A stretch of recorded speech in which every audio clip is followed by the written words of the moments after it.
if you can't get your head around circle questions, and if they send you into a bit of a spin, then this video is for you.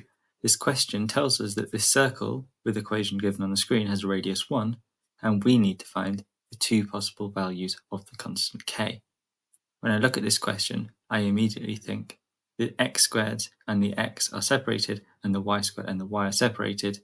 So my first step is going to be to put them together and then see if that helps me work out what to do next.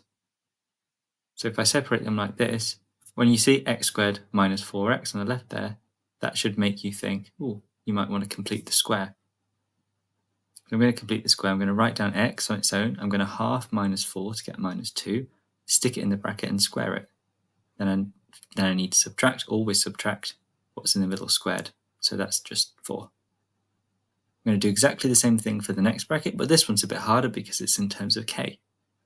Half of k is k over 2. Finish off the bracket, square it, subtract whatever that thing is squared. So k squared over 2 squared, which is 4.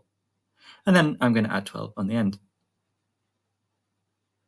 Next thing I'm going to do is I'm going to leave the square terms on the left-hand side, because this should be reminiscent of the circle formula. And then I'm going to move everything else to the other side. I'm going to start with the k squared over 4 term, just so then the two number terms can go together and then be simplified. So k squared over 4 plus 4 and minus 12. And then I'm just going to write the same thing out again. And I'm just going to simplify 4 minus 12 to get minus 8.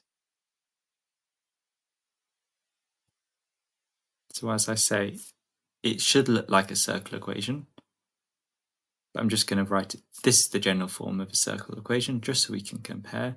The bits on the left don't mention the radius. The bit on the right does.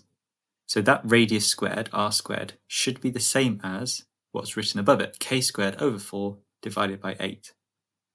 But we don't know r. Oh wait, we do, it's given in the question. R is equal to 1. So we can write it down like this. And now we just need to rearrange to solve. So I'm going to add 8 to both sides of the equation to get 9 is equal to k squared over 4. I'm going to times both sides by 4 to get 36 is equal to k squared.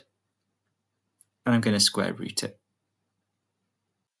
Now please read the question here. It says 2 values, so that means it's impossible to forget the plus and minus here.